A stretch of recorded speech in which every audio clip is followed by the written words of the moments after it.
사랑과 은혜가 충만하신 하나님, 주님이 주신 그 모든 은혜에 감사를 드립니다.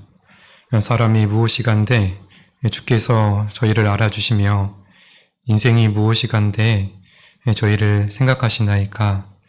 사람은 헛것 같고 그의 날은 지나가는 안개 같은 저희를 삶 속에서 십자가의 피로 우리를 모든 죄를 사해 주신 것을 감사드립니다. 또한 의롭다 하심을 증거로 주님의 자녀 삼아 주신 것도 감사드립니다. 교회 안에서는 동계 수련회를 준비하고 있습니다.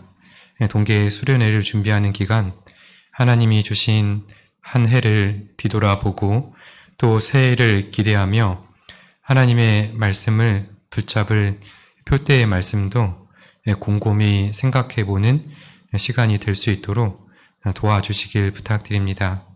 그래서 더욱 사랑이 넘치는 우리 보성교회 식구들이 될 수 있도록 도와주시길 부탁드립니다. 저희를 항상 사랑하시고 은혜만 더해주시는 예수님의 이름으로 기도드렸습니다. 아멘. 히브리서 7장입니다.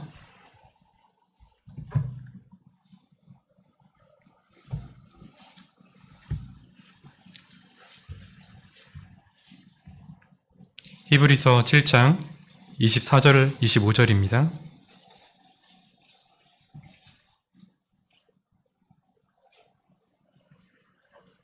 히브리서 7장 24절 25절입니다.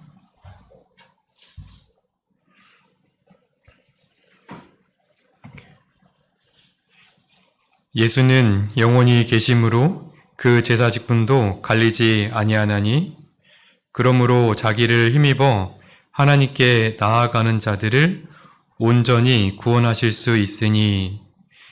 나머지 말씀은 같이 읽어보겠습니다. 이는 그가 항상 살아서 저희를 위하여 간구하심이니라. 네, 안녕하세요. 네, 저는 2007년에 구원을 받고 지금은 서울중앙교회에서 형제자매들과 교제하고 있습니다. 이렇게 만나 뵙게 돼서 반갑고요. 오늘은 예수님의 현재 사역에 대해서 생각해 보고자 합니다. 예수님의 현재 사역, 중보와 대언자 되어주신 예수님에 대해서 생각해 보고자 합니다. 하나님은 우리와 함께 하고 싶어 하셨습니다. 그래서 이유는 단 하나예요. 우리가 사랑함은 그가 먼저 우리를 사랑하셨다라고 말씀하시죠. 사랑하시기 때문에 사랑하는 사람과 함께 있고 싶었습니다. 그래서 구약에도 신약에도 계속 반복해서 말씀해 주고 계십니다. 출애굽기 26장 46절에 보면 하나님께서 애굽에서 종되었던 이스라엘 사람들을 이제 구원해 주시죠. 그리고 그 광야에서 이렇게 말씀해 주십니다. 내가 너희를 구원해 준 이유에 대해서 말씀하시죠. 내가 구원해 준 이유는 너희와 함께 거하려고 내가 출애굽을 그리고 구원해 주셨다라고 말씀하십니다. 그리고 신약에도 예수님께서는 그리고 하나님께서는 우리와 함께 계시고 싶었습니다. 그래서 데살로니가 전서 5장 10절에 보면 너희를 구원해 주신 것은 죽든지 살든지, 다른 표현으로 깨든지 자든지 자기와 함께 하려 하신다라고 말씀하셔요. 깨든지 자든지를 한 단어로 요약하면 어떤 단어일까요? 깨든지 자든지. 예, 누가 이렇게 말씀해 주셨는데, 예, 항상입니다. 항상 하나님께서는 우리와 함께 거하고 싶었습니다. 함께 하고 싶었습니다. 왜냐하면 우리에게 필요하기 때문에 그래요. 그래서 창세전에 하나님과 예수님과 그리고 성령님은 함께 계실 것을 계획을 하십니다. 언제요? 창세 전부터. 그래서 창세 전부터 우리를 사랑하시기 때문에 만물을 만드시죠. 만물을 만드시고 그 가운데 사람을 두십니다. 그리고 그 사람과 영원히 함께 있고 싶었죠. 근데 그 마귀의 그 속삭임 이김에 그 꾀임에 넘어가서 사람은 죄로 말미암아 죽게 이르게 되고 그로 말미암아 사망에 이르렀다라고 로마서 5장 12절에 말씀하고 있습니다. 그러므로 한 사람으로 말미암아 죄가 세상에 들어오고 죄로 말미암아 사망이 왔나니 이와 같이 모든 사람이 죄를 지었으므로 사망이 모든 사람에게 이르르게 되었다라고 말씀하십니다. 그래서 하나님은 사람과 함께 하고 싶은데 이제 모든 죄로 말미암아서 각각의 죄로 말미암아서 함께 있을 수가 없게 되었던 거죠. 그래서 하나님은 다시 계획을 하십니다. 생각을 하십니다. 사람과 함께 있을 수 있는 최선의 방책을, 이 최선의 방책이라는 단어를 잘 기억하고 계시면 좋을 것 같아요. 그래서 이사야 7장 14절에 보면 보라, 처녀가 잉태하여 아들을 낳을 것이요 그 이름을 뭐라고 한다고요? 네, 맞습니다. 임마누엘. 임마누엘은 하나님이 우리와 함께 계십니다 라는 뜻이죠. 그래서 하나님이 임마누엘은 우리와 함께 계시고 싶은 마음을 표현한 글이라고 말할 수 있습니다. 그리고 하나님께서는 하나님이 직접 사람의 모습으로 오실 것을 계속 말씀하세요. 그래서 이사야 9장 6절에 보면은 이는 한 아기가 우리에게 낳고 한 아들을 우리에게 주신 바 되었는데 그 어깨에는 정사를 메었고 그 이름은 기묘자라 모사라 그 다음 뭐라고요? 중요하죠.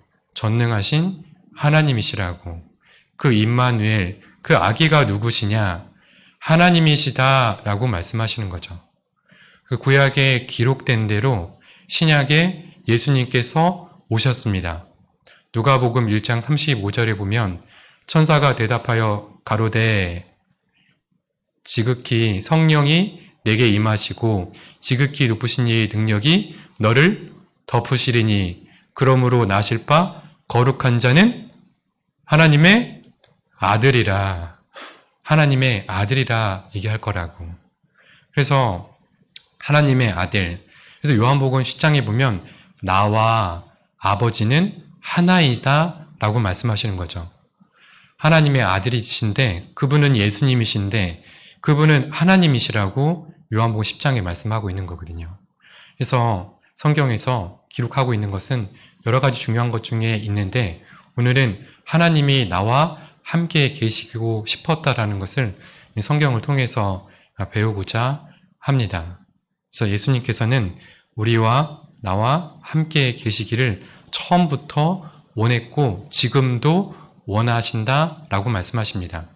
그리고 예수님께서는 이제 한 30살쯤 되셨을 때 마귀의 유혹을 받아요.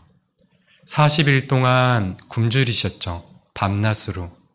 그렇게 굶주렸을 때 누가 왔냐면 그 마귀가 왔죠. 마귀가 와서 예수님한테 이렇게 얘기합니다. 이 돌들을 떡덩이가 되게 해보라고. 정말 40일 굶으면 3일만 굶으면 도둑질 안 할 사람 없다고 하잖아요. 40일 굶었으니까 돌이 먹을 수만 있었다면 아마 드실 수 있었을 것 같아요. 그죠? 근데 예수님께서 뭐라 말씀하세요? 예수께서 가라사대 사람이 떡으로만 살 것이 아니요 하나님의 입으로 나오는 모든 말씀으로 살 것이다 라고 말씀으로 그 유혹을 이겨내시죠. 그렇지만 마귀는 다시 예수님을 성전 꼭대기에 올라갑니다. 그리고 예수님께 안목의 정욕을 내어보라고. 난 당신은 하나님의 아들이지 않냐고 이 성전의 꼭대기 떨어지면은 천사의 손으로 받들어 올릴 거라고. 그러면 사람들이 당신이 하나님의 아들인 것을 이렇게 추앙하지 않겠냐고 그렇게 말하죠. 근데 예수님께서는 다시 기록된 말씀으로 이겨내시죠. 또 예수님을 지극히 높은 산에 이렇게 올라가죠. 그러면서 마귀가 그러는 거예요. 이제 이 생의 자랑이라고. 그러면서 나한테 경배하라고. 그러면 내가 이 천하 만국을 주겠다라는 것을 약속하시죠. 예수님께서 뭐라고 말씀하세요? 마귀에게 하나님을 섬기라고 그렇게 말씀하시면서 그 유혹을 이겨내십니다. 그리고 예수님께서는 마태복음 26장에 보면은 십자가의 사역을 이루십니다. 왜냐하면 우리를 사랑하시기 때문에 우리와 함께 거할 수 있는 최선의 방책이 이것밖에 없기 때문에 그래서 십자가의 사역을 이루시고 그 고난을 당하시고 3일 만에 부활하십니다. 부활하시고 나서 제자들에게 40일 동안 보이시죠. 그리고 제자들이 보이는 그 눈 앞에서 이렇게 하늘로 올라가면서 이렇게 말씀하세요. 마가복음 16장 19절에 보면 하나님 우편에 앉으사라고 되어 있거든요. 이제 예수님은 우리 이어달리기 있잖아요. 이어달리기 막 자기 구간을 다 완주하고 이제 그 바톤을 다음 사람에게 이렇게 인계하는 것처럼 보입니다. 그래서 예수님은 하나님 우편에 앉아 계신다라고 하니까 무엇인가 이제 쉬고 계시는 것처럼 이제 일을 다 마무리하고 자기 구간을 다 뛴 그 마라톤 그 선수처럼 달리기 선수처럼 쉬고 계신 것처럼 보입니다. 근데 예수님은 쉬고 계실까요? 그러면 무엇을 하고 계실까요? 예수님은 이제 원래 있던 곳에 돌아가신 겁니다. 즉 하나님과 함께 계셨고 이제 그 사역을 다 하신 다음에 하나님 우편에 계시기 때문에 돌아온 거죠. 그런데 이제 새로운 할 일이 생겼어요. 그것이 뭐냐면 오늘 함께 생각해 보고자 한 중보의 사역과 대언자의 사역입니다. 그래서 하나님 우편에 앉아서 무엇을 하고 계시는지 하나님께서는 말씀하고 계십니다. 그래서 오늘 본문 말씀 읽었던 히브리서 7장 24절에 보면 예수는 언제까지 계신다고요? 예수는 영원히 계신다고. 그래서 그 제사직분도 갈리지 아니한다고. 그래서 자기를 힘입어 나아오는 자들을 온전히 구원하실 수 있으니 이는 그가 항상 살아서 저희를 위해서 간구하고 계신다라고 말씀하십니다. 그가 항상 살아서 무엇을 하고 계시냐면 간구하고 계신다라고 말씀하십니다. 그 간구하는 것이 무엇이냐면 중보다라고 말씀하십니다.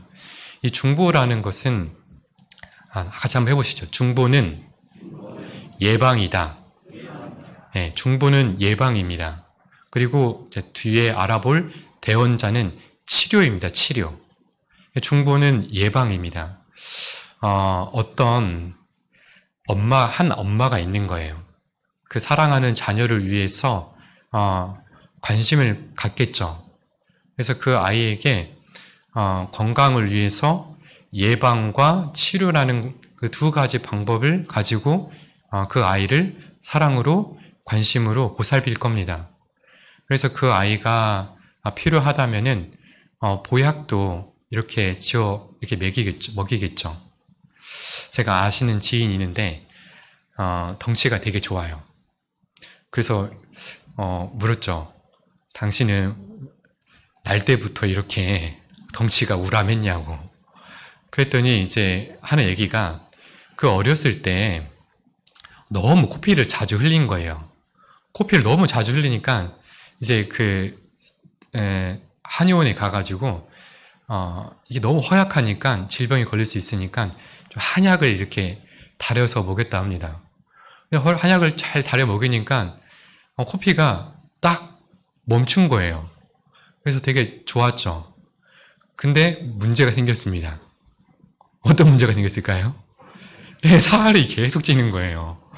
그래서 이제 부모님 보면 되게 이렇게 우람한 체격은 아니거든요. 근데 그분만 보면은 체격이 진짜 우람합니다. 그런 것처럼 이 보약 있잖아요. 보약은 어떻게 보면 치료는 아니죠. 예방이죠. 건강하게 이렇게 해서 걸리지 않게 하는 거죠. 우리 어르신들 계시는데 겨울이잖아요. 독감 백신 맞으셨나요? 독감 백신 맞으셨어요? 65세 이상이면 무료라고 하더라고요. 네, 저희 어머님도 이렇게 맞으시고 좋아하시더라고요. 코로나 백신은요? 코로나 예방주사는 다 맞으셨나요? 다 맞으셨어요? 네, 많이 맞았죠. 1차도 맞고 2차, 3차, 뭐 많게는 4차까지 맞으신 분도 계시고요. 근데 이 독감 백신 예방주사는 백신 코로나를 걸리라고 맞는 걸까요? 아니면 안 걸리게 하려고 맞는 걸까요? 안 걸리게 하는 거죠. 만약에 걸리더라도 쉽게 지나갈 수 있도록 맞는 것인데 이 중보라는 의미 자체도 예방의 의미가 강합니다. 이 중자는 가운데의 중이죠. 그리고 이 보자는 보호할 보 또는 보증할 때 쓰는 그 보거든요.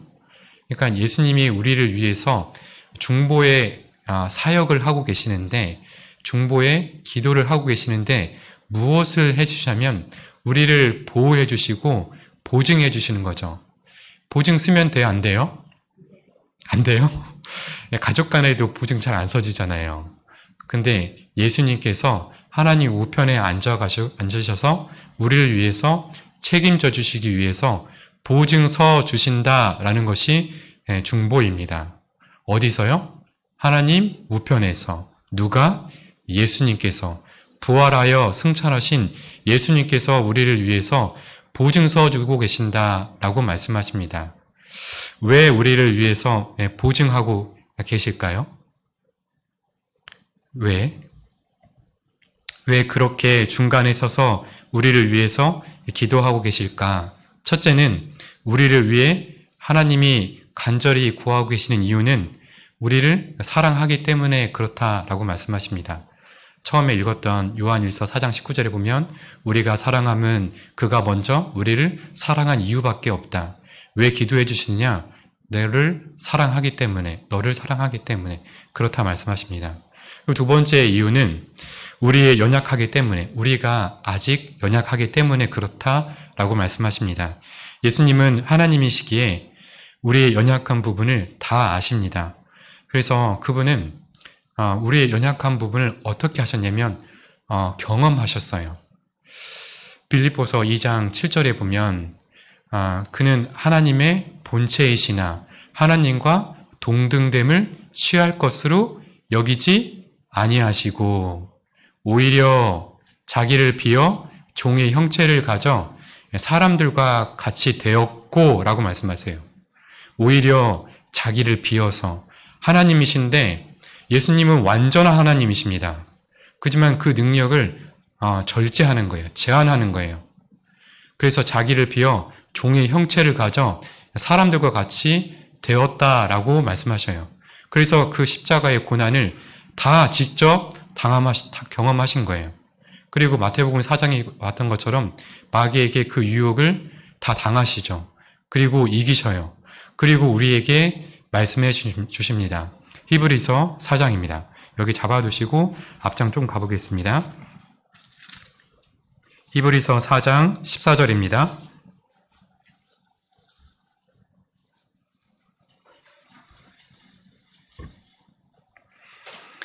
히브리서 4장 14절 그러므로 우리에게 큰 대제사장이 있으니 승천하신 자 곧 하나님의 아들 예수시라. 우리가 믿는 도리를 굳게 잡을지어다. 15절 같이 읽겠습니다.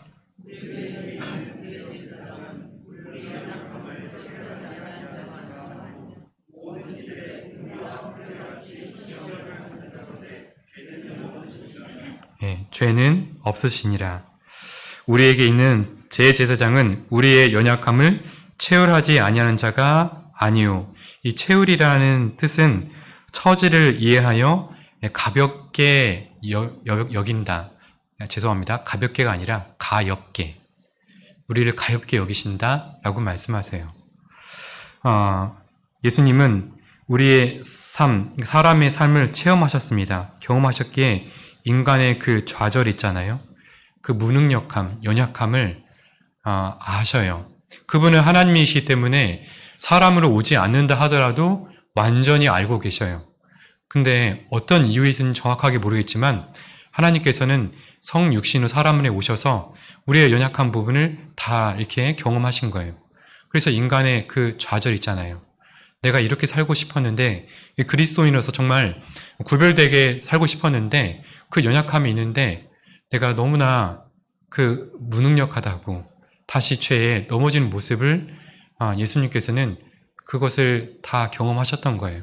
그래서 채울하지 아니하는 자가 아니요. 즉 우리를 긍휼히 여기신다고, 처지를 이해하신다고, 그래서 우리를 위해서 기도하신다라고 말씀하십니다.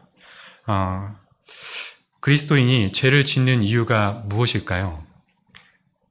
첫째는 우리가 죄의 기질을 가지고 있기 때문에 그렇다라고 말씀하십니다. 그래서 시편 51편에 보면 내가 죄악 중에 출생하였으며 모친이 죄 중에 나를 잉태했다고. 내가 구원받기 전에도 나는 죄의 기질을 가지고 있었고 또 내가 구원받은 이후에도 그 육신을 동일하게 가지고 있기 때문에 구원받은 그리스도인도 죄를 지을 수밖에 없다라고 말씀하십니다. 두 번째 이유는 사단의 유혹 때문에 그렇다라고 말씀하십니다. 그래서 베드로전서 5장 8절에 보면 근신하라 깨어라 너희 대적 마귀가 우는 사자와 같이 두루 다니며 삼킬 자를 찾는다고. 그래서 두루 다니다가 먹잇감이 있으면 싹 잡혀 먹는 거예요. 그러니까 사단의 유혹 때문에 우리는 죄를 짓는다라고 말씀하십니다. 세 번째는 아직도 우리의 연약함이 있다라고 말씀하십니다. 에베소서 2장 4절 3절에 보면 전에는 우리도 다 그 가운데 우리의 육체의 욕심을 따라 지내며 육체와 마음에 원하는 것을 하여 육체가 있는 한 우리는 계속 죄에 굴복할 수밖에 없는 그런 존재이다. 그렇기 때문에 예수님께서 중보의 사역을 하고 계신다라고 말씀하십니다. 우리는 죄를 못 지을, 그러니까 죄의 불능의 상태가 아니라고 성경은 말씀하십니다. 그러나 죄를 예수님께서 막아주고 계신다라고 말씀하세요. 죄를 막아주지 않으면 우리는 어떤 일을 하고 있을까? 먼저 막아주신다는 말씀을 찾아보겠습니다. 요한 1서 2장 1절입니다. 요한 1서 2장 1절.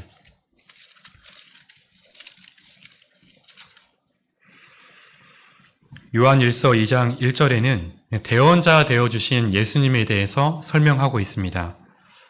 신약 성경 한 388페이지쯤에 있습니다. 2장 1절. 나의 자녀들아 내가 이것을 너희에게 쓰면 같이 읽어보겠습니다. 너희로 죄를 범치 않게 하려 함이라. 거기까지만 읽겠습니다.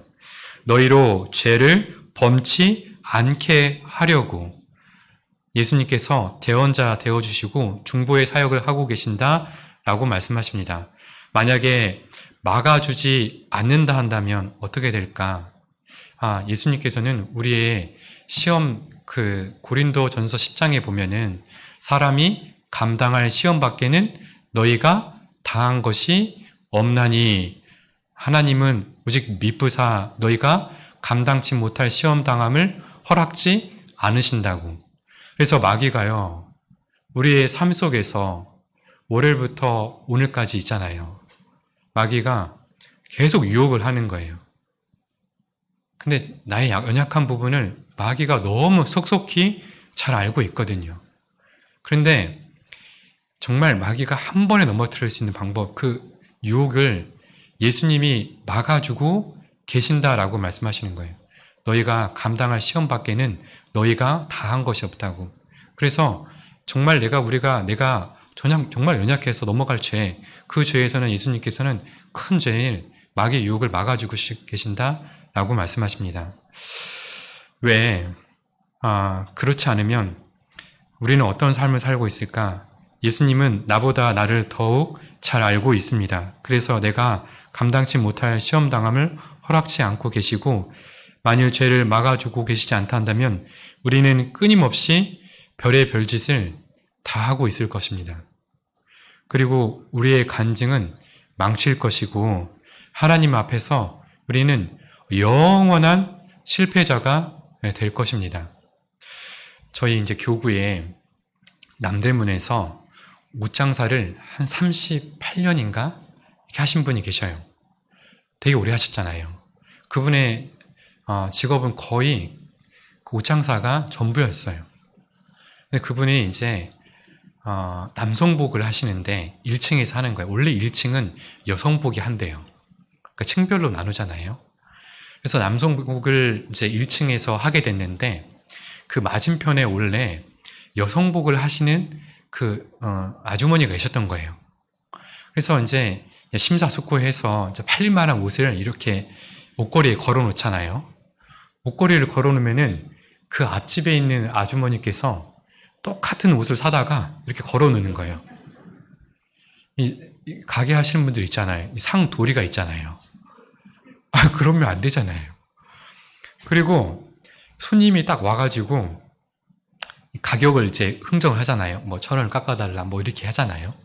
가격을 흥정하고 있으면 그 앞집에 있는 아줌마가 손짓은 안 한대요. 손짓 이렇게 하는 거 진짜 나쁜 그런 상도도의 그런 거라고 하더라고요.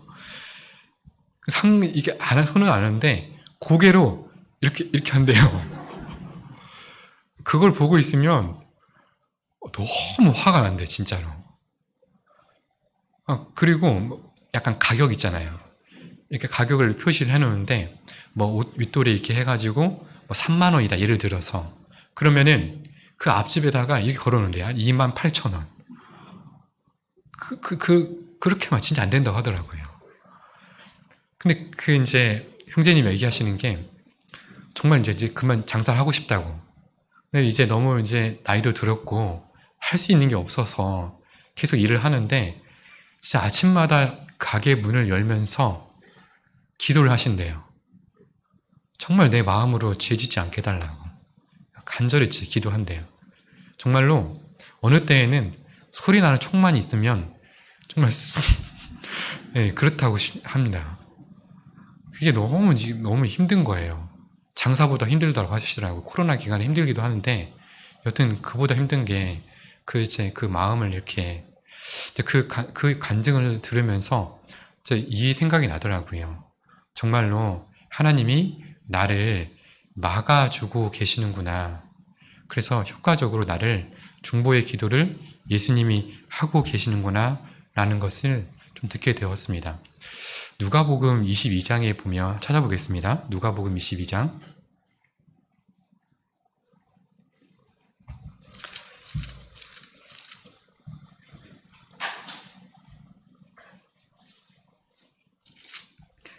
누가복음 22장 31절. 누가복음 22장 31절입니다.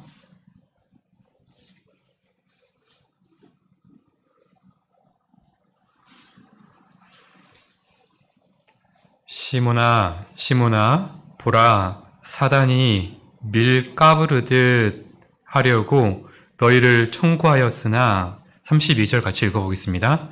그러나 내가 너를 위하여 내 믿음이 떨어지지 않기를 기도하였노니 너는 돌이킨 후에 내 형제를 굳게 하라. 시몬아, 시몬아, 보라, 사단이, 그 마귀가 밀 까부르듯 이렇게 너를 유혹했다고, 그래서 청구했다고. 그런데 어떻게 해서 이 시험을 이겼다고요? 베드로의 의지가 아니라고 말씀하고 계시는 거예요. 사람의 의지가 아니라고. 내가 너를 위해서 기도하지 않았단다면 네가 마귀의 유혹에 넘어갔을 것이라고 말씀하시는 겁니다. 우리도 지금 우리의 죄를 막아주고 계십니다. 누가요? 하나님 우편에 앉으신 예수님께서. 우리는 은혜를 받았어요. 그래서 구원을 받았지요. 그러나 우리는 계속해서 은혜가 필요합니다. 계속 은혜를 받아야만 받아야만 할 그런 연약한 존재라는 거죠. 그래서 중보의 첫 번째는 어떤 기도냐면 예방적 중보 기도다라고 말씀하십니다. 중보의 첫 번째 뭐라고요? 예방적 중보의 기도를 하시는 예수님이시다라고 말씀하십니다. 그러면 두 번째는 무엇이냐면 두 번째는 지속적인 중보다라고 말씀하시는 거예요.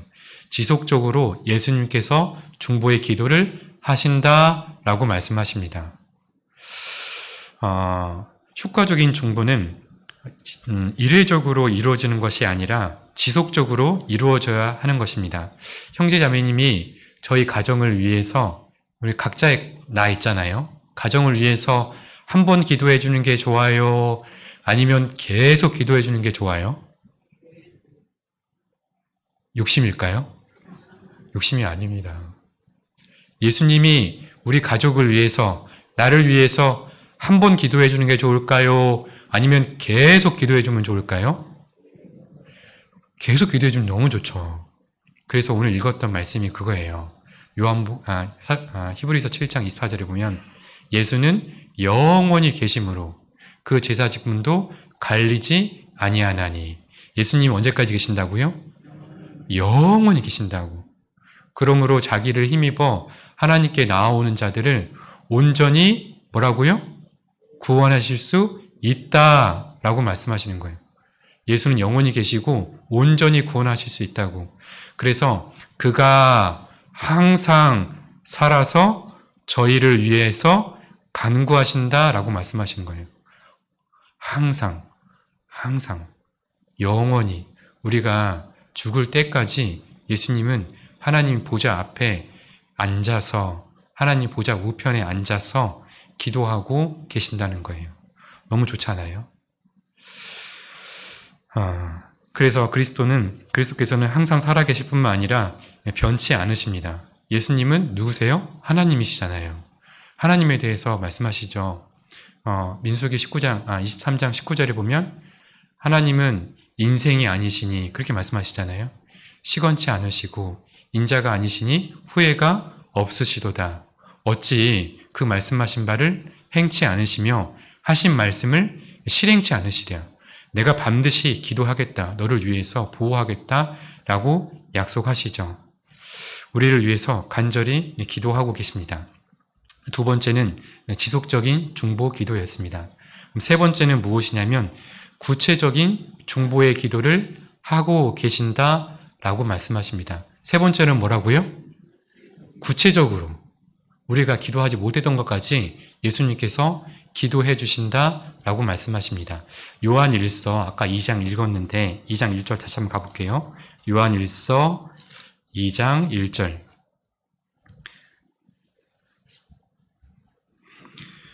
요한일서 2장 1절입니다.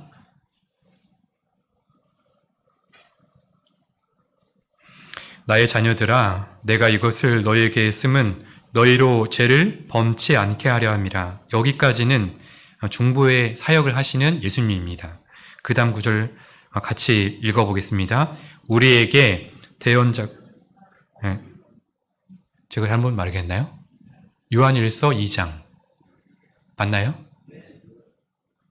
2장 1절 제가 틀렸나요? 같이 제가 읽겠습니다. 그냥 우리에게 대언자가 있으니 곧 의로우신 예수 그리스도시라. 여기 보면 대언자에 보면 난해주 있지 않나요? 난해주라고 뭐라고 써 있나요? 보혜사 성령님이 라고 말씀하시는 거죠. 그러니까 여기 보혜사 성령님이 있으니 곧 의로우신 예수 그리스도라 라고 말씀하시는 거죠. 그래서 성령 보혜사가 예수님이다 라는 것의 증거의 말씀이기도 합니다. 그러니까 삼위일체의 대언자 되시는 성령님께서 예수님이다 라는 것도 말씀하시는 이 구체적인 말씀, 증거의 말씀이 이 부분이긴 한데 여튼 우리에게 있어서 그 보혜사 성령님께서 우리를 위해서 지속적으로 기도해 주신다라고 말씀하세요.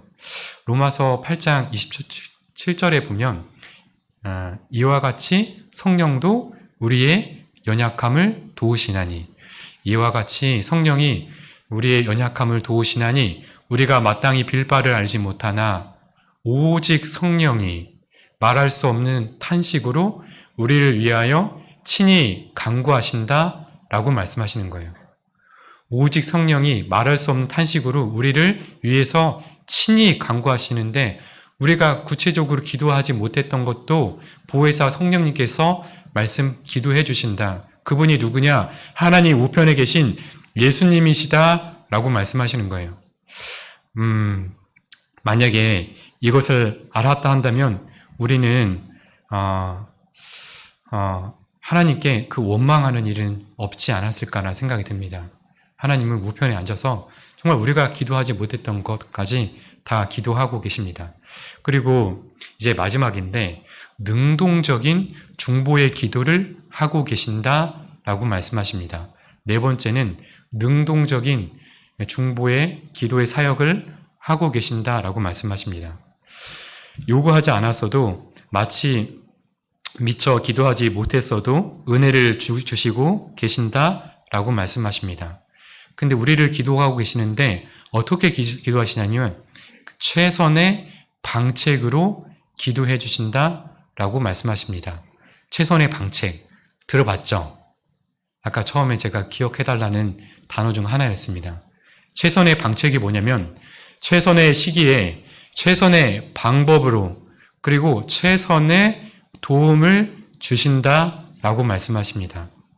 우리가 생각하는 최고의 방법은 아닐 수 있어요. 근데 하나님이 생각하는 최선의 때에 최선의 방법으로 최선의 도움을 주신다라고 말씀하시는 거예요. 하나님께서 우리와 함께 하시기 위해서 최선의 방법은 무엇이냐면, 그분이 성령이신 영이신 하나님께서 성육신 되어 예수님이 오시는 것이 최선의 방책이었어요. 최선의 도움이었어요. 우리에게 죄를 사해주는 방법이. 이것을 깨달았으면 정말 우리 삶 속에서 원망하는 일이 없었을 것인데, 어떤 우리는 원망을 하고 있냐면 하박국서에 보면은 이런 원망하는 소리가 들리거든요. 미가 나온 하박국이거든요. 하박국 가보겠습니다.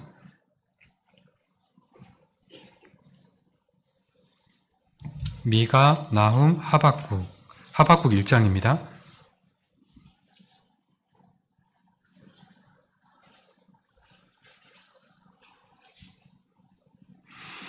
하박국서 1장 1절로 3절입니다.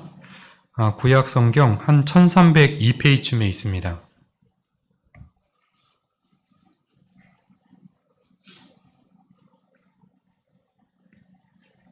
하박국서 1장 1절로 3절입니다.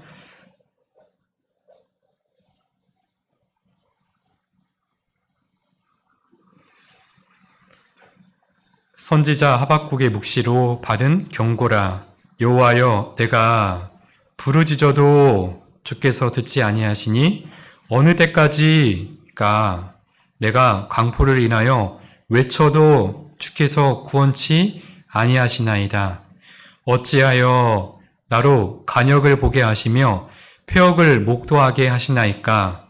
대적 겁탈과 강포가 내 앞에 있고 변론과 분쟁이 일어났나이다. 이 시대는 언제냐면은 남유다가 멸망할 시기예요. 근데 이 하박국 선지자가 왜 어찌하여 부르짖어도 외쳐도 이렇게 얘기하고 있냐면, 오랫동안 기도를 하고 있는데 하나님이 응답이 없는 거예요.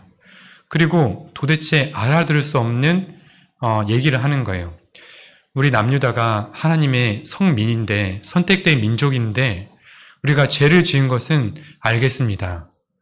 그런데 어찌하여 우리보다 악한 바벨론을 들어가지고 우리를 벌하십니까? 혼내십니까? 멸망하십니까? 이렇게 묻는 거예요. 근데 하나님의 응답이 없는 거예요. 그래서 이렇게 외쳐도 어찌하여 부르짖어도 이렇게 대답하고 있는 거죠.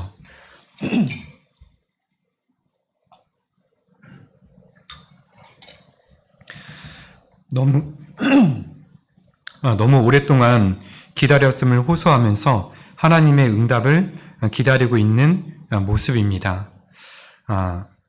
엎친 데 덮친 격으로 바벨론을 우리 들어서 벌하신다는 것, 이해가 되지 않는다는 것, 왜 이런 일이 있었을까? 우리에게도 있습니다. 그쵸? 각자가 기도하는 제목들이 있잖아요. 근데 왜 우리의 기도가 지체되는가? 응답이 지체되는가? 그 이유가 무엇일까요? 왜 하나님은 내 기도를 듣지 않는 것처럼 느끼는 건가? 첫째는 하나님께서는 기도하는 성도의 믿음을 보시기를 위해서입니다. 구원받은 사람이 끝까지 포기하지 않고 하나님만 신뢰하고 의지하는 것을 보기를 하나님은 원하십니다. 둘째는 하나님의 때가 이르르지 않았기 때문에 그렇습니다. 물론 모든 일에는 때가 있습니다. 밤나무를 심을 때가 있고 햇볕을 받으며 이렇게 성장할 때가 있죠. 보성에서 가장 많이 심는 그게 뭔가요? 벼인가요? 감나무 많이 심지 않나요? 아닌가요? 감나무 많이 심죠. 제가 조사해봤습니다. 네, 감나무라고. 보성에 단감이 맛있다고 하더라고요. 네, 저희가 단감을 좋아하거든요. 네. 하여튼 이 무엇인가 씨를 심고 성장하게 되고 그 열매를 거둘 때가 있잖아요. 열매를 거둘 때가 있는 것처럼 기도의 응답에는 적절한 때가 있다는 것입니다. 그때는 물론 하나님의 그 섭리 속에 있습니다. 하나님께서는 성도의 기도에 대해서 응답을 준비하고 계시지만 적절한 때가 이르기까지 응답을 지체하신다라고 말씀하십니다. 그 지체가 당사자, 나에게는 굉장히 답답해 보이죠. 고통스럽지만 궁극적으로 보면은 그에게 그것이 유익합니다. 그래서 오직 주만 의지하고 의지할 때까지 기다리십니다. 빌립보서 1장 20절 가보겠습니다. 빌립보서 1장 20절. 기도에 응답받는 방법에 대해서 성경이 말씀하고 있습니다. 성경에서 말씀하고 있습니다. 이렇게 하면 기도의 응답을 빨리 받을 수 있대요. 빌립보서 1장 20절입니다. 나의 간절한 기대와 소망을 따라 아무 일에든지 부끄럽지 아니하고 오직 전과 같이 이제도 온전히 담대하여 살든지 죽든지 내 몸에서 그리스도가 같이 읽어보겠습니다. 네, 그리스도가 종기 되게 하려 하나니 라고 말씀하십니다. 우리가 살든지 죽든지 뜻대로 하옵소서 이런 고백이 있잖아요. 왜냐하면요. 주 뜻대로 해달라고. 거기에는 최선의 방책이 있다라는 거예요. 그죠? 최선의 시기에, 최선의 방법으로, 최선의 도움을 주신다. 예수님이 오신 것처럼, 하나님이 예수님이 오신 것처럼 그게 최선의 방책이었거든요. 우리가 선택하면요. 그 시기와 방법과 도움을 선택하잖아요. 그러면요. 별로 안 좋은 거 선택할 수 있어요. 그러잖아요. 동전을 돌려서 앞뒷면의 확률이 50%예요. 굉장히 크죠. 근데 50%는 안 좋은 거예요. 근데 하나님의 방법이 있잖아요.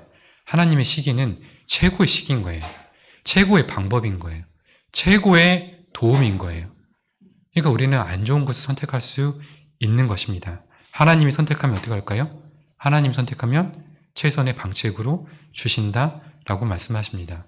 그래서 우리는 믿고 맡겨야 합니다. 여기 나온 바울 사도처럼. 여기 보면 살든지 죽든지 내 몸에서 20절 중간에 보면 그리스도가 종기 되게 하려 한다고 주의 뜻에 모든 것을 맡긴다고 이렇게 기도했다면 지금 주신 상황이 최선의 방책이라는 것을 믿음의 눈으로 바라보기를 하나님께서는 원하십니다. 그래서 두 가지 예를 들 수가 있어요. 이 두 가지 예를 살펴보면은 수넴 여인은 아니, 수로보니게 여인에서 그것을 볼 수가 있어요. 마태복음 15장입니다. 마태복음 15장. 이방 여인이었던 그 수로보니게 여인에서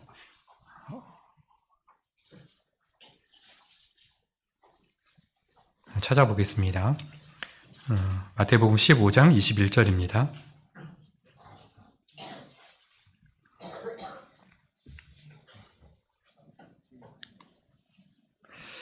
21절로 28절인데 좀 길지만 제가 읽어보겠습니다. 예수께서 거기서 나가사 두로와 시돈 지방으로 들어가시니, 예수님께서요, 두로와 시돈 지방에 갈 이유가 마땅치 않았어요. 왜? 뒤에 말씀을 보면 그래요. 두로와 시돈은 이방 사람이거든요. 근데 여기 예수님께서 말씀하시잖아요. 자녀의 떡을 취해서 개들에게, 즉 이방에게 던질 이유가 없다고 라고 말씀하시잖아요. 근데 왜 이 수로보니게 여인이 살고 있던 두로와 시돈에 갔을까?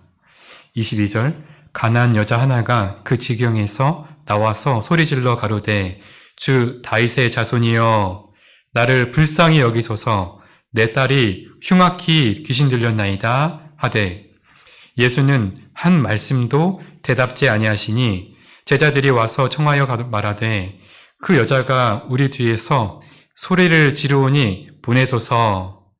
24절에 예수께서 대답하여 가라사대, 나는 이스라엘 집에 잃어버린 양 외에는 다른 데로 보내심을 받지 아니하였노라 하신대, 여자가 와서 예수께 절하며 가로되, 주여 저를 도우소서. 이때 예수님께서 이 여인에게 낙담을 시킵니다. 어떤 낙담인지 같이 읽어보겠습니다. 대답하여 가라사대, 자녀의 떡을 취하여 개들에게 던짐이 마땅치 아니하니라.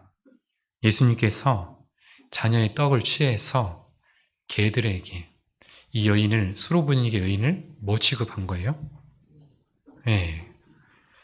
너무 낙담을 시키잖아요. 근데 여자의 그 대답이, 이 낙담 있잖아요.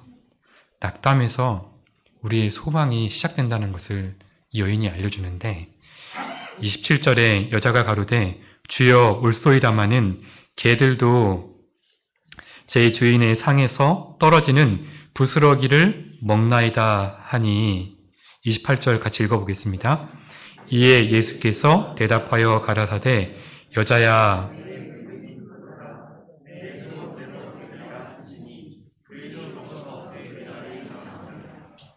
이 수로보니게 여인은 어떻게 해서 이 수치심, 이 낙담됐잖아요. 개에게 던지는 것이 마땅치 않다고. 네가 이방 여인이지 않냐고. 나는 이스라엘 민족을 위해서 왔다고. 낙담을 시키잖아요. 근데 어떻게 이 낙심에서 일어날 수 있었을까요? 이런 답변을 할 수 있었을까요? 수로보니게 여인은 예수님께서 최선의 방책으로 주실 것을 확신했기 때문에 수치를 감당할 수 있었습니다. 그래서 로마서 1장 17절에 보면은, 복음에는 하나님의 의가 나타나서 믿음으로 믿음에 이르게 한다고 말씀하시잖아요. 그리고 오직 의인은 뭘로 산다고요? 오직 의인은 믿음으로 말미암아 산다라고 증거하고 있잖아요. 수로보니게 여인에게 있어서 믿음이 있었습니다. 내가 이 수치심을 뒤에는, 낙담 뒤에는 반드시 나에게 축복해 주신다고. 그것이 있었기 때문에 그렇게 여겨도 이길 수 있었던 것입니다. 구원의 소망이 확실하면 있잖아요. 구원의 소망이 확실하면 우리는 그 낙심에서, 낙담에서 이길 수 있습니다. 그래서 데살로니가 전서 5장 8절에 보면 무엇을 쓰라고 하냐면, 데살로니가 전서 5장 8절에 보면 구원의 소망의 투구를 쓰라 라고 말씀하시거든요. 구원의 소망이 있잖아요. 그 소망이 내 머리에 쓰고 있지 않잖아요. 그러면 세상의 소망이 싹 들어와요. 세상의 소망이 들어와가지고 염려와 두려움 속에 살게 된다라고 말씀하십니다. 그래서 투구를 항상 쓰고 있으라고, 구원의 소망의 투구를 쓰고 있어야 된다라고 말씀하십니다. 구원해 주시는 소망을 머리에 계속 쓰고 있지 않으면 세상의 구원의 방법을 찾습니다. 어떻게 사람의 도움을 구할까? 어떤 방법이 있을까? 하나님께서는 최선의 방책을 주신다라고 말씀하시고 소망을 머리에 쓰기를 바라십니다. 그리고 관점을 바꾼 우리 한 여인이 있는데 사무엘상 1장으로 가보겠습니다. 두 번째 예시입니다. 사무엘상 1장. 사무엘상 1장 18절입니다. 사무엘상 1장 18절입니다. 409페이지쯤에 있습니다.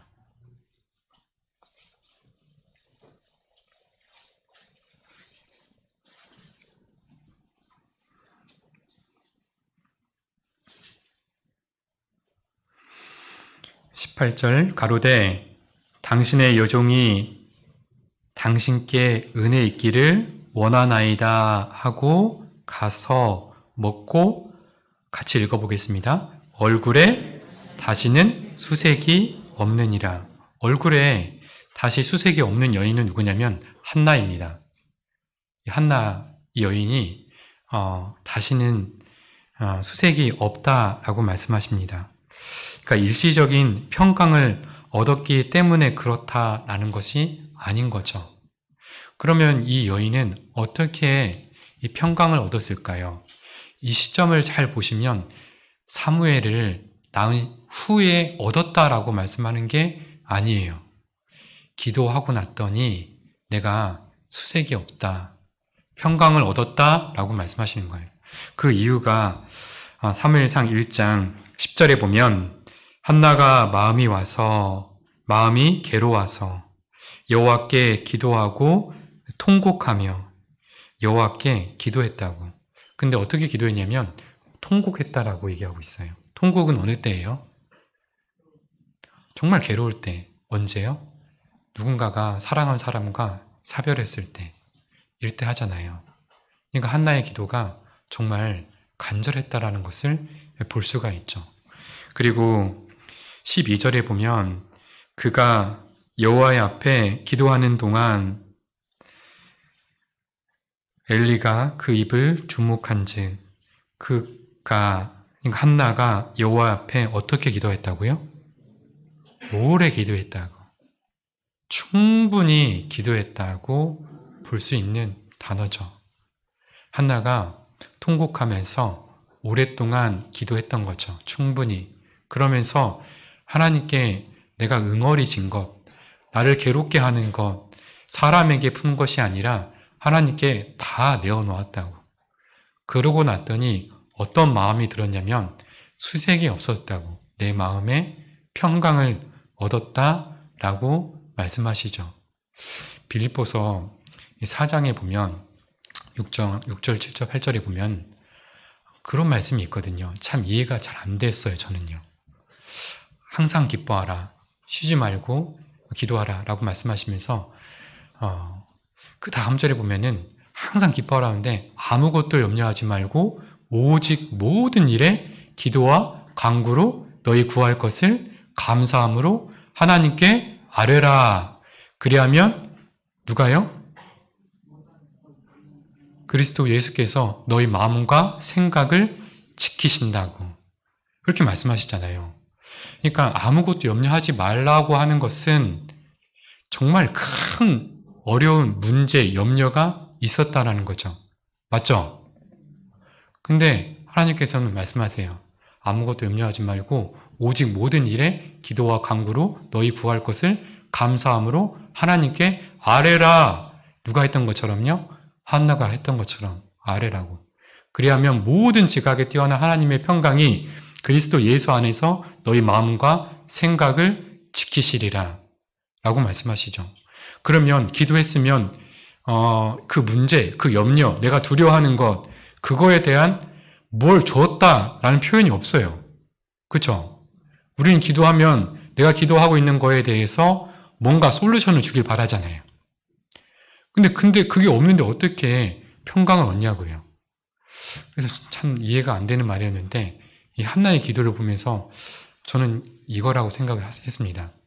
한나가 충분히 기도하면서 통곡하면서 다 내어놓음으로써 자식이 없음으로써 너무 힘들었는데 한나의 시각을 바꿔줬다 생각해요. 한나가 이렇게 시각을 바라봤다면 이렇게 바라본 거예요. 내가 아들 없는 것이 너무 힘들다고. 근데 하나님이 나에게 최선의 방책을 주셨구나 라는 것이 생기니까요. 최선의 때에 최선의 방법으로 최선의 도움을 주실 거라는 그것이 있으니까 마음의 평강을 얻은 거예요. 아하, 내가 자녀가 없다 하더라도 최선의 방책이었구나. 내가 앞으로의 삶을 어떻게 살아갈 줄 모르는데 하나님이 나에게 최선의 방책을 주신 거구나. 그러니까 그 시험이 한나에게 있어서는 더 이상 시험일까요? 하나님에게서? 더 이상 시험이 아닌 거예요. 그 시험을 넘어섰죠. 수색이 없잖아요. 그것이 염려가 안 되는 거예요. 아브라함이 있잖아요. 창세기 22장에 보면 가장 사랑한 사람을 바치라고 하잖아요. 그에게는 많은 사람이 있었어요. 그 안에 사라도 있었죠. 그리고 이스마엘이라는 자기 아들도 있었어요. 그리고 여러 재물도 있겠죠. 근데 하나님께서 가장 소중한 것이 무엇인지 알았을까요? 몰랐을까요? 아브라함에게 있어서? 알죠. 100세 얻은 아들. 정말 나의 몸보다 더 사랑스러운 아들. 그 바치라고 하니까요. 바치잖아요. 더 이상 아브라함이 하나님이 요구하시면 하나님 뜻대로 하라고 한다면 이제는 무엇이든지 할 수 있는 것이기 때문에 그 22장 이후로 아브라함에게 시험이 없잖아요. 더 이상 한나에게도 시험이 되지 않았던 거예요. 그래서 혹시 이렇게 오해할 수 있는데 한나가 사무엘을 받아서 축복을 받았다라고 바라보는 것은 조금은 어려울 수 있을 것 같아요. 한나가 더 이상 그것이 시험이 되지 않았기 때문에 그 한나에게 있어서는 이제 그 시각이 완전히 바뀐 거예요. 최선의 방책으로 나에게 주시는 하나님이 계시는구나 라는 것을 알게 된 거죠. 그래서 더 이상 그 여인에게는 시험거리가 되지 않았던 것입니다. 세상의 문제, 그 무엇인가 우리는 여러 많은 어려움을 맞닥뜨리게 됩니다. 그쵸? 우리는 앞으로도 많은 문제를 맞닥뜨리게 될 거예요. 그러면 무엇이 올까요? 염려와 두려움이 오죠. 그잖아요? 세상의 문제 해결 능력보다 그리스도인에게 있어서 끝까지 포기하지 않고 하나님만 신뢰하고 의지하는 믿음을 보기를 원하십니다. 최선의 방책으로 주실 그 하나님을 기대하며 의지하는 우리의 그 믿음을 보기를 원하신다라고 말씀하십니다. 그래서 중보라는 것이 무엇이냐? 예방이다. 중보는 첫 번째는 예방적 중보 기도가 있고 두 번째는 지속적으로 기도를 하고 계시는 예수님이 계시다. 그리고 세 번째는 구체적으로 중보의 기도를 하고 계시는 예수님이 사역이 있다. 그리고 능동적으로 중보의 기도를 하시는 예수님이 계시다라는 것을 말씀하시죠. 이제 남은 시간은 대언자에 대해서 좀 생각해 보고자 합니다. 대언자, 그러니까 예방은 지금 우리 농번기 다 끝났죠? 이해가 좀 될지 모르겠는데, 트랙터든 경운기든 이렇게 이항기든 여러 가지 농기구 있잖아요. 심고 거두고 하는 장비들. 그 예방은 크게 고장나지 않게, 돈 나가지 않게 기름 칠하고 오일 넣고 하잖아요. 그것은 예방이에요. 그런데 대언자 되신 예수님은 고장났을 때, 즉 우리가 백신을 맞았는데 예방 주사를 독감 주사를 맞았는데도 불구하고 감기에 걸렸어요. 그럼 뭐가 필요해요? 치료약이 필요하죠. 치료약. 치료약이 필요한 것처럼 이 대언자는 치료해주는 예수님이시다라고 말씀하십니다. 대언자는 법정에서 사용되는 언어입니다. 고객을 변호할 때 변호사를 나타내는 그 단어입니다. 그래서 어느 때 변호하시냐? 요한 1서 2장 다시 가보겠습니다. 요한 1서 2장 대언자 되시는 예수님.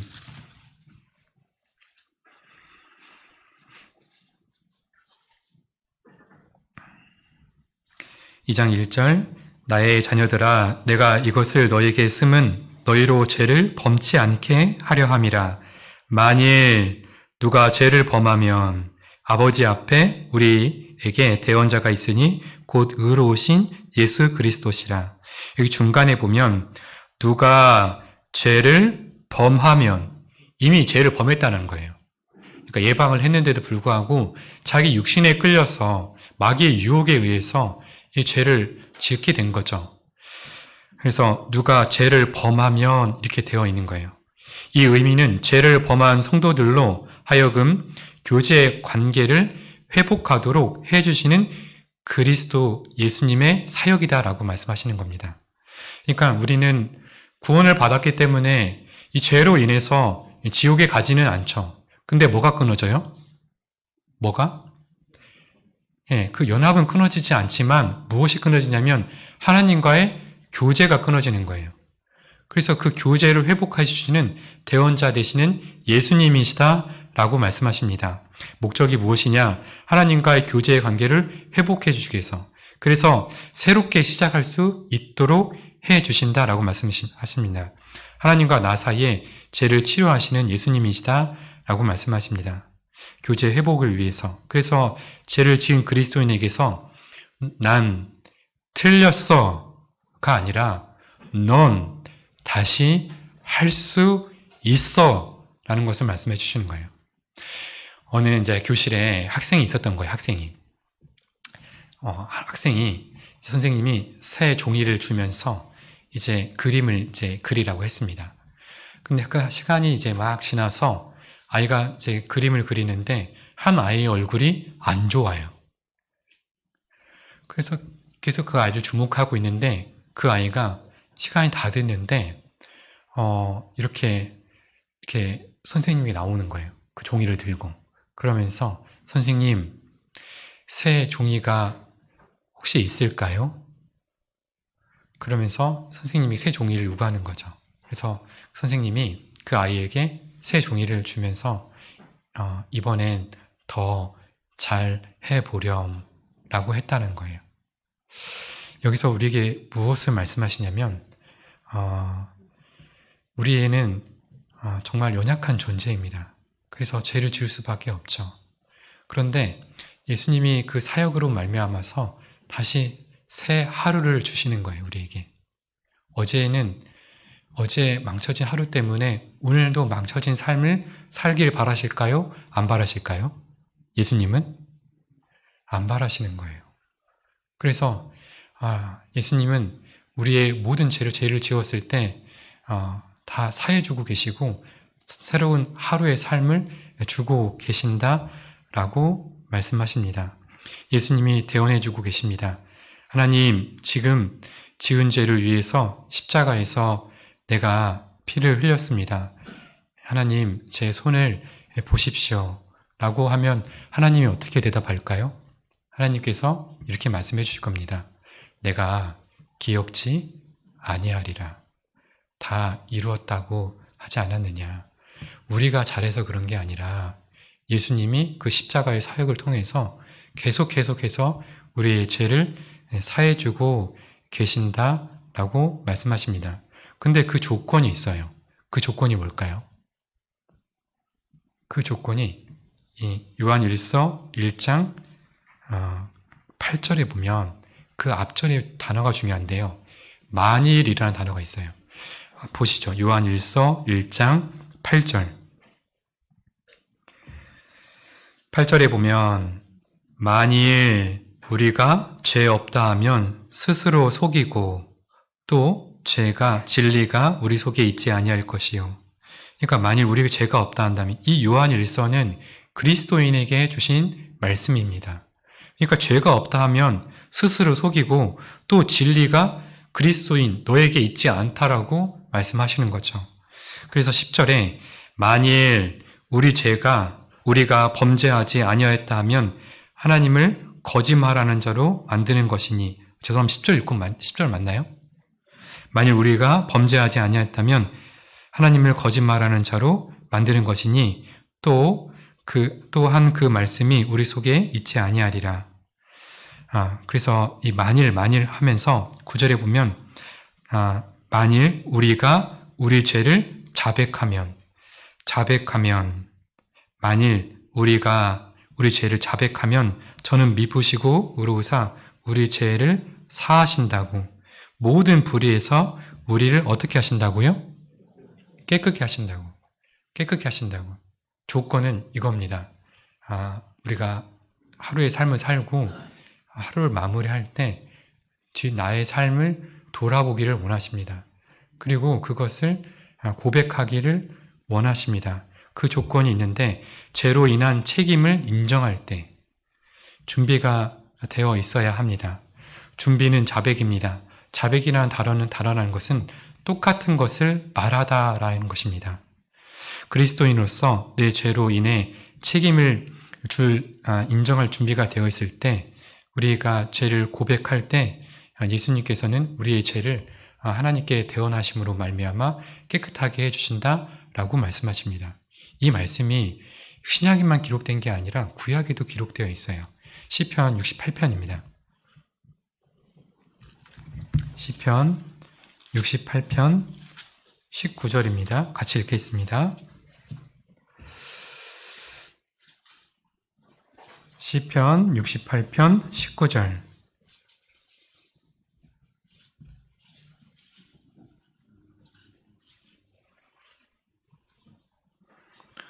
849쪽쯤 있습니다. 19절 찾으셨으면 함께 읽어보겠습니다. 우리의 짐을 지시는 주 곧 우리 하나님을 찬송할지로다. 날마다요. 날마다 우리의 짐을 지시는 주. 누구냐면 예수님이신 거죠. 대언하고 계시는 예수님이십니다. 결론적으로 말씀드리면 하나님은 우리에게 무엇을 요구하시는 건가? 평강을 원하십니다. 요한복음 20장에 보면 예수님께서 죽으시고 난 후에 부활하셔서 첫 번째 하신 말씀이 무엇일까요? 네, 너무 잘 알고 계시네요. 평강이 있을지어다 라고 말씀하시죠. 정말로 대속의 사역이 없었다 한다면 정말 진정한 우리에게 평강이 없는 거잖아요. 그러면서 예수님께서 부활하신 후에 가장 먼저 해주고 싶은 말은 평강이 있을지어다 라고 말씀하시죠. 그러면 평강이 어떻게 우리에게 있는 것일까? 평안, 안정된 삶을 위해서 우리는 무엇인가 채우려고 하죠. 집도 채우고 여러 가지. 우리의 그 먹음직하고 보암직하고 지혜롭고 탐스럽게만 할 것 같은 것들. 그래서 요한 1서 2장 15절에 보면 이 세상이나 세상에 있는 것들을 사랑치 말라. 이 세상에 있는 모든 것은 육신의 정욕과 안목의 정욕과 이생의 자랑이라고 말씀하시죠. 육신의 정욕, 안목의 정욕, 이생의 자랑을 왜 우리는 채우게 될까요?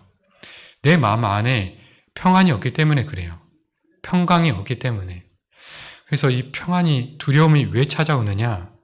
두려움이 왜 찾아오는지 사울 왕이 우리한테 얘기하고 있거든요. 사울 왕을 좀 찾아서 가보겠습니다.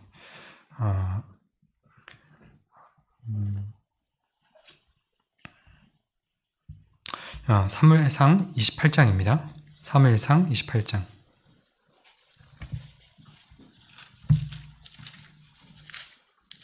사무엘상 28장. 왜 우리에게 평강이 없는가? 두려움이 있는가? 왜 염려 가운데 있는가? 사무엘상 28장 5절, 6절입니다.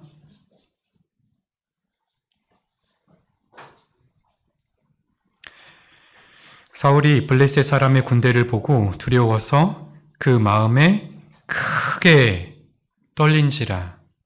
사울이 여호와께 묻자오되 여호와께서 꿈으로도 우림으로도 선지자로도 그에게 대답지 아니하시므로.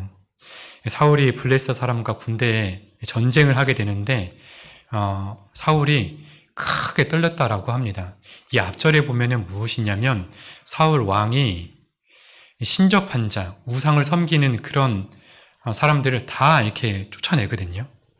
그리고 나서 이 사울이 무엇을 하냐면 7절에 보면 사울이 신하들에게 이르되 나를 위하여 신접한 여인을 찾으라 이렇게 얘기하는 거예요. 아니 자기가 다 쫓아내놓고 왜 신접한 여인을 찾습니까? 이상하잖아요. 왜 사울이 왜 5절에 보면 뒤에 보면 블레셋 사람의 군대를 보고 두려워서 그 마음에 크게 떨린지라. 블레셋 군대가 무서워서 떨었을까요? 아니에요. 더 적은 군사로 다윗은 통일 왕국을 이루잖아요. 군대가 적어서 그런 거 아니에요. 사울이 왜 떨었냐면 6절에 보면 사울이 여호와께 묻자오되 여호와께서 꿈으로도 우림으로도 선지자로도 그에게 대답지 않는다고. 여호와가 나와 함께 하지 않는다고.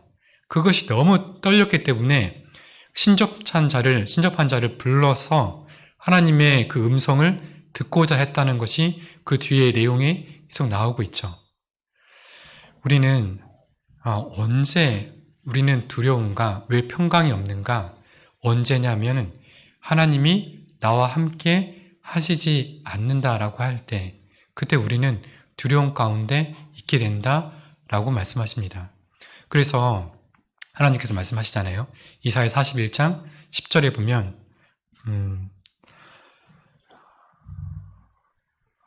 갑자기 생각 안 나네요. 찾아보시죠. 이사야 41장 10절입니다.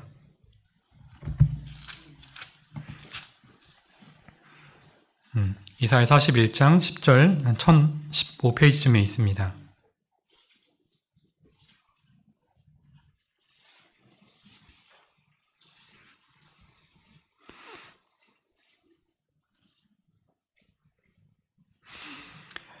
네, 41장 10절 이렇게 찾으시고 저 한번 보겠습니다. 그러니까 두려움과 염려의 공간은 무엇으로 채워야 되는가? 세상의 것으로 채워지지 않는다라고 말씀하십니다. 그곳에 채워야 할 것이 무엇이냐? 이사야 41장 10절입니다. 두려워 말라 내가 너와 함께 함이니라. 41장 10절 같이 읽어보겠습니다. 두려워 말라 내가 너와 함께 함이니라. 놀라지 말라 나는 내 하나님이 됨이니라.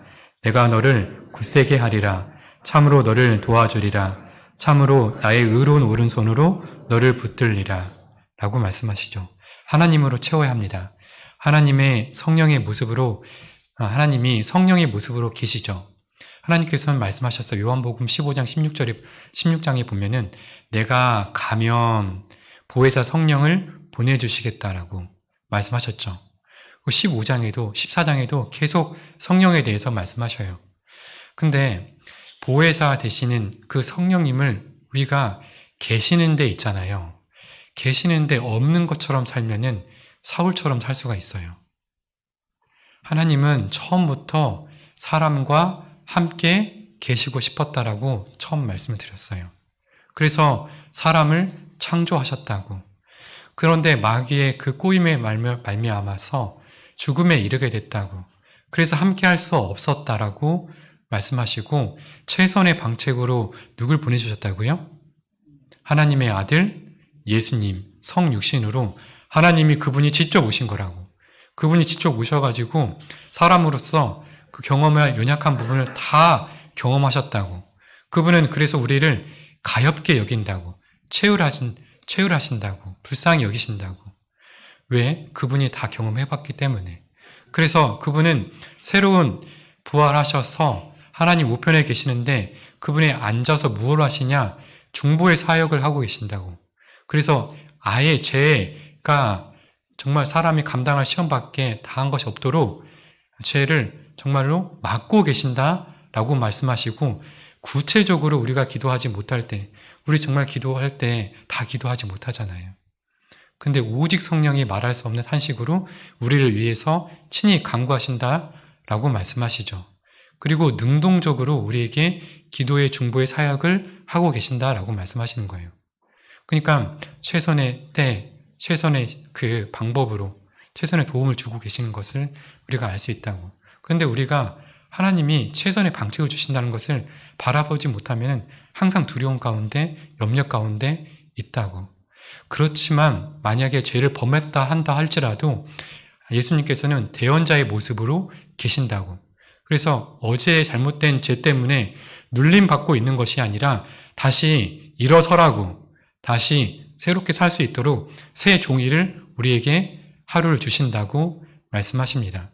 그러니까 그리스도인은 마땅히 실패할 이유가 있어요, 없어요? 실패할 이유가 없는 거예요. 단 이유는 하나예요. 내 안에 예수 그리스도가 성령의 모습으로 계시지 않는다고. 인정하지 않으면은 믿지 않는 사람처럼 두려움 가운데 살 수밖에 없다. 즉 믿음 없는 생활이다 라는 것을 말씀하고 계십니다. 기도하고 마치겠습니다.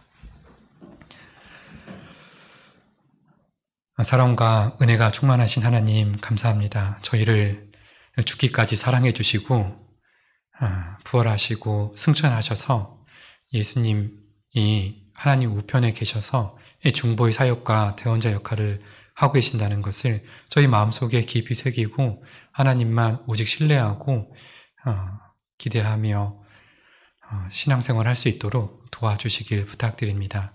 올 한 해 저희 삶을 돌아보고 하나님께서 주시는 새해를 바라보며 최선의 것으로 주실 것을 기대하며 기도하며 동계 수련회를 참석하는 가운데 표된 말씀도 얻을 수 있도록 도와주시길 부탁드립니다. 오후에 남은 시간도 오직 주님께 부탁드립니다. 저희를 늘 사랑해 주시고 은혜만 더해 주시는 예수님의 이름으로 기도드렸습니다. 아멘. 찬송가 460장